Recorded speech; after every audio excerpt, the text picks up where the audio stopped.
One night in October 2008, my friends Scott, Denny, and Steve and I decided we wanted to go ghost hunting. Scott was the only one who had experience with anything, and he had seen things and had things happen to him and other people in his past groups. We started off by going to Peace Church Cemetery and where the murderer Billy Cook is buried. We were equipped with a video camera, me, a digital camera, a digital voice recorder, a heavy-duty flashlight, Scott, and 2 smaller flashlights with the other 2 people. We walked around for a little bit as Scott instructed us to let our senses take hold of us and guide us as they please. If we got an impulse to do something, do it. We all had weird feelings, but eventually realized we weren't going to find anything here. We left, deciding to go somewhere that Scott had experienced before, the Waco Cemetery. Once we got there, we said our opening prayer and made our way out into the cemetery. Eventually, we split into 2 groups, me and Steve in one, Scott and Denny in the other. Steve told me to get a couple of specific things on video. He thought he had seen something he said was best described as a specter, with a head that shaped into a point and a cloaked black body. We walked around for a bit longer, and he told me he had seen it again. We walked towards the area he saw it, and didn't see anything. We met back up with Denny and Scott on the other side of the cemetery, and Scott started talking about the things that had happened to him here. He had been asking questions and talking in general, trying to pick up some EVP. He started talking about what he called the prankster that had slapped him in the face and possibly put scratches down his friend's back. We made our way back to the center of the cemetery where there were no graves, just a patch of grass. We stood around, and Steve told the other 2 about the specter he had seen and where he had seen it. Around that time, Scott said lights out. He took a couple of pictures, and the rest was silent. Then, we turned our lights back on for a few seconds before Scott repeated his order of lights out. This part gets a little blurry. I can't remember if it was before or after we turned the lights back on, but Scott is a big guy, wide and tall. He fell backwards onto Steve, who would have fallen on me had I not moved in time. He had fallen hard. He laid there and just looked confused, and his face was red. His glasses had flown off of impact of the fall. He asked where his glasses were. Then he asked, "Did I fall?" We tried to explain what happened from each of our perspectives quickly, as we were pretty freaked out, since this was our first experience. He had asked a couple more times as the rest of us came to the conclusion that he fell too hard to have just fallen from a loss of balance. I, for one, think he was pushed by some force. Anyway, we got him up to his feet. He looked around and said, "We're leaving." Scott was shaken, and that was all we needed to hear. As we walked back to our cars to say a closing prayer, Scott started coughing, which progressed into dry heaving. We had 8 Hoodies before we went to the first place, so we knew that he had something to throw up. We stopped to wait for him, and after he felt better, we proceeded to walk to a space between the cars to say the prayer. Scott began, "Our Father which art in heaven." It was interrupted by more dry heaving. Steve said, "Scott, are you okay?" He nodded and said, "Hallowed be thy," and cut off to some dry heave some more. This time, it was so bad that he lost his glasses and was down on his knees coughing up something that wasn't there. He looked up, straight at me, and gave the most evil glare I've ever seen. I immediately recoiled in fear, with tears forming in my eyes. I asked Scott, "Scott, are you there?" He got over this fit eventually, as Steve said. "Howled by thy what? Finish the prayer, Scott. You have to finish it." Scott straightened up a little and hoarsely started to finish. "Hallowed be thy name." Again, the same occurrence had just happened, and he just kept coughing and dry heaving. At this point, Scott has regained his composure enough to finish, and says, "For thine is the kingdom, and the power, and the glory, forever and ever. Amen." As we each followed with a thankful amen, he said, "Now let's get the heck out of here." I was ahead of him in parking, so I started the car and drove out of the cemetery as fast as possible. We stopped into a church parking lot up the road. Scott got out of his car, and we started talking about what just happened. He claimed to have no recollection of falling or anything after that. That's the story of what happened in Southwest Missouri on a late October night. May you form your own conclusions, and I hope you enjoyed.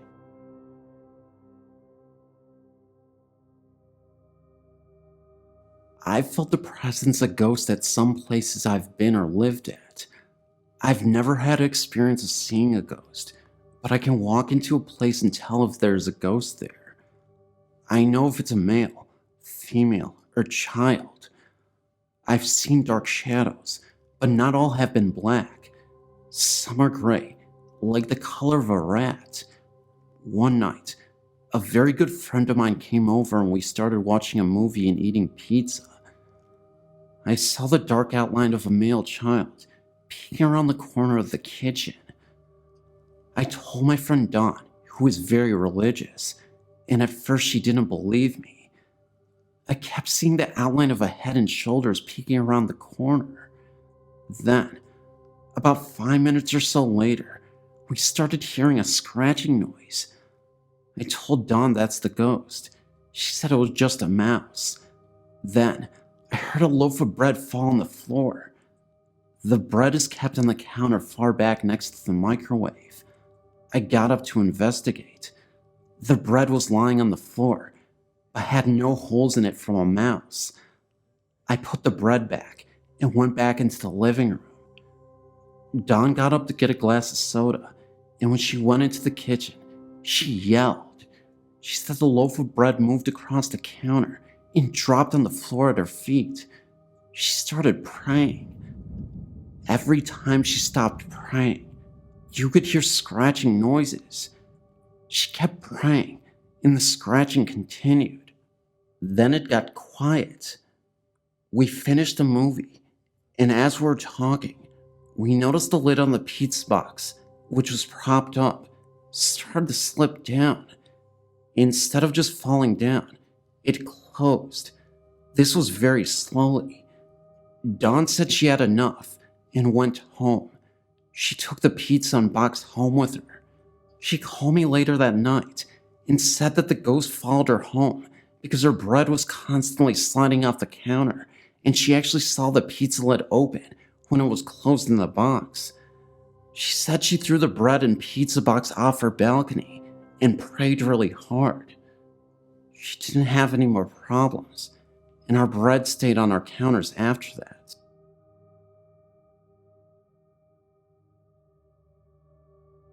I was at the age of 12 to 13 when my grandmother bought me a rocking chair out of what she said was a yard sale. She claimed that they were very glad to get rid of it, and she never thought to ask why. She brought it home and sat it in my room with my dolls on it. It was an antique, so I was leery about anyone sitting in it. I never experienced any weird activities in it, but my brother at the age of 9 years was sitting in the living room where he could see it, and claimed to have seen it rock 3 times. It scared him to the point where he just ran outside to my grandmother, crying and screaming.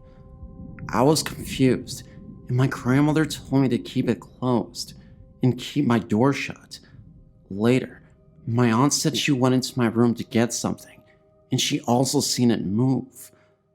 I was getting mad, thinking that there was something wrong with my chair, and hid it in my closet.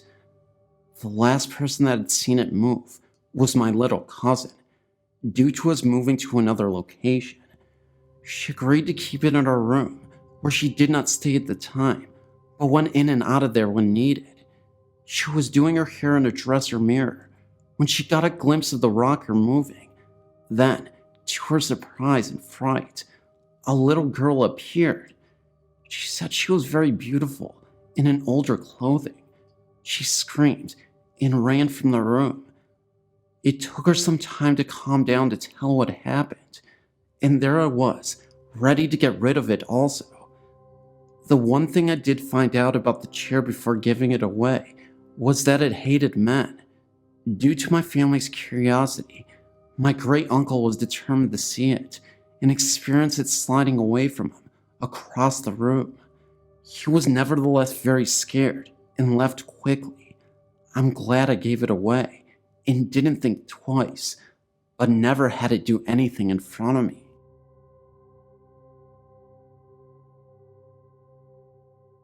I didn't experience this myself.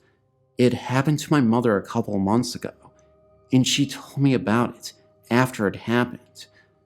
What happened was, a couple of months ago, my mom was prepping for a party in our kitchen at about 9:30 p.m. Me and my brother, who were about 11 at the time, were both at the house at the time. I was upstairs, and he was in the living room. My mom told me that she was washing dishes, and that she looked up at the window in front of her, and she saw someone walk by the hallway behind her. She immediately thought that it was me, because of how tall the person was. She called out my name, and told me to do something for her. After a couple of minutes, she came to look for my brother to ask where I had went. He looked at her like she was crazy, and told her that I hadn't come downstairs for about an hour. She calmed me down noticeably scared, because she thought someone was in the house, but we couldn't find anyone. This happened more than once to my mother, but more noticeable. She was washing clothes, and had to walk through the kitchen, and saw someone poke their head out from behind the counter. She of course thought that it was either me or my brother, but when she checked, she found no one.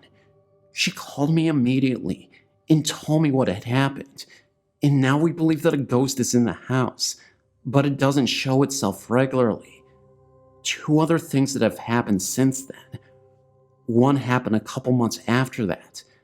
Me and my brother had a friend over, and he had gone to the bathroom on the second story of the house. No one was up there at the time, but when he came down, he said that he had seen two red eyes down the hall near my parents' bedroom. He immediately ran downstairs, and we told him about my mother's experiences. The other things that happen more frequently now is that our dog starts to growl at something in the hallway. She sleeps in our parents' room, and sometimes she will get up and walk around the room, and then she will stop in the doorway and growl at something in the hallway. But when we turn on the light, there will be nothing there. It has been a couple of months since anything worth reporting has happened, but we believe that it is a friendly ghost and nothing harmful will come of it.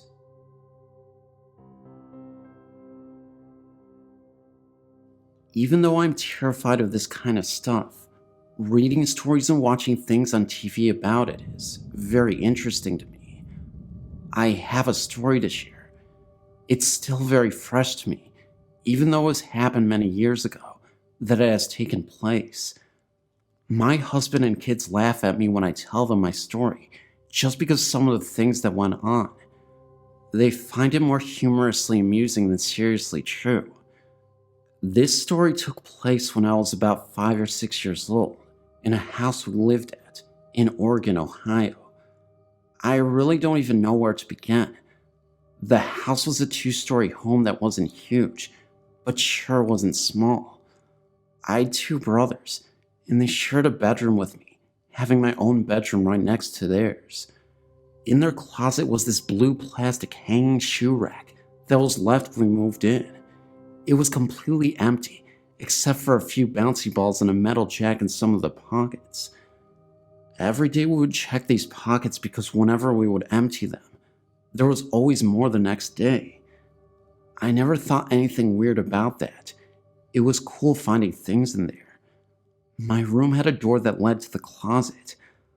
I never heard anything scary in my room, but one night, my grandparents spent the night. They came from Florida and were visiting us before moving on to other relatives.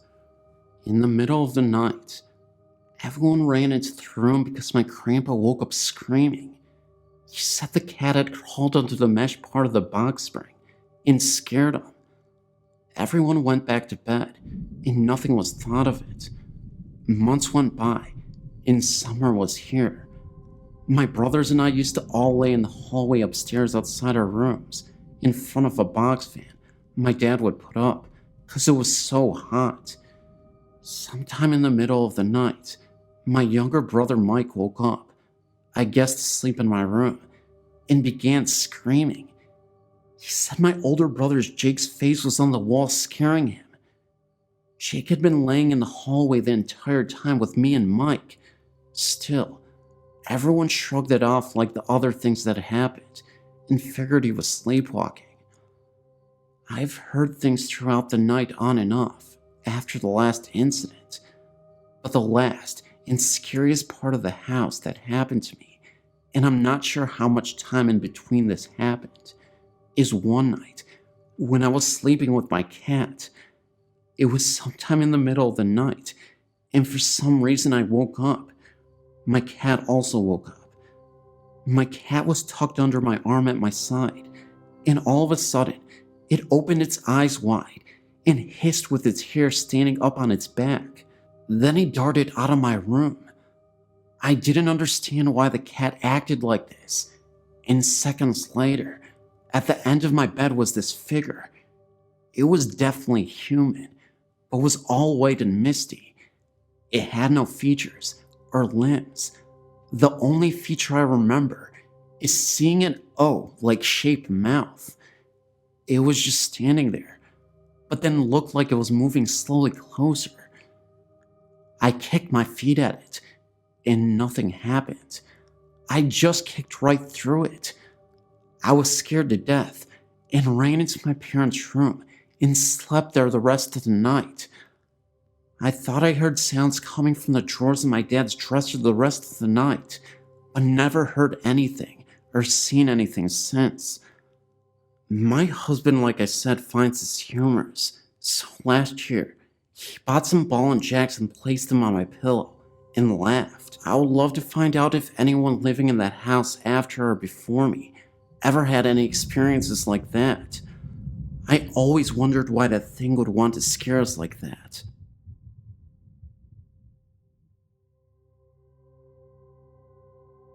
My grandfather was a member of Washington Country Golf Club in Washington County, Pennsylvania. The golf club sits on top of a hill and used to be a very old farmhouse that dates back to the 1800s. He told me stories of him along with a group of friends who spent the night at the clubhouse. Members were allowed to stay there if they wished. It was said the old farmer who lived in the house lost all of his money and the farm went under. After this all happened, the farmer then decided to end it all. My grandfather said that during the late hours of night, you can hear footsteps walking back and forth upstairs. They went upstairs, and no one was to be found. Even in the ballroom, the lights would be seen turning off and on by themselves, as doors were being opened and closed as well. I myself have been in the clubhouse, which is very old, with wooden stairs and floors. I have even seen the bar going across the staircase, where it said the farmer had done the deed. I've heard this story from other members of the club. Whether this is true for sure or not, I don't know exactly. Another story I've heard takes place in Peters Township in Washington County. I've been told by an old football coach whose family lived in the town all their life, dating back to the 1700s, I believe. He tells a story of an old haunted railroad tunnel close to Hidden Valley Road in the area. It's said that many years ago, when the railroad was a busy place, a man was hooking up two boxcars. The boxcars then rolled together, hitting the man in between the two hookups. The man was cut in half from the two boxcars, and many people say that they have walked the tunnel holding hands across the tunnel very late in the night. They said they have seen a man walking at the other end of the tunnel with an old oil lamp in his hand, swinging back and forth. They even say that a train can be heard off in the distance, but no train even came. The story has been known as Boxcar Willie. I've heard this story from many different people in the past. I've seen the tunnel myself one night with two of my friends. We held hands going across the front of the tunnel. We all then saw a very small light at the end of the tunnel. Never went to check it out, but something was there. We all saw this light. It may have been something off in the distance, but I believe it was Boxcar Willie. We all felt something very weird that night. That's why I get the feeling something was out there. Hey guys, I'm just gonna make this short and sweet like a lollipop, but please take the moment to actually like the video, share it everywhere you can, because, the algorithm hates me as usual, and I'm sure it won't do well without your help. I'll always appreciate it nonetheless, and please leave a comment and just let me know how you're doing, how you're feeling, which stories that you liked as usual. My favorite story, and a story that I don't usually read, is I never read enough haunted railroad stories, so that last story was actually pretty entertaining for me, even though it was like a group of 2 mini stories. I really appreciated that because it was just fun and refreshing to read. But yeah, let me know in the comment section below which stories you like the most, and that's really all I have to say. Thanks for always being a valued subscriber of mine. I really love you guys, and I'll see you in the next video. And huzzah! I don't know what huzzah means, but who cares? It's my channel. I can do whatever I want. Haha.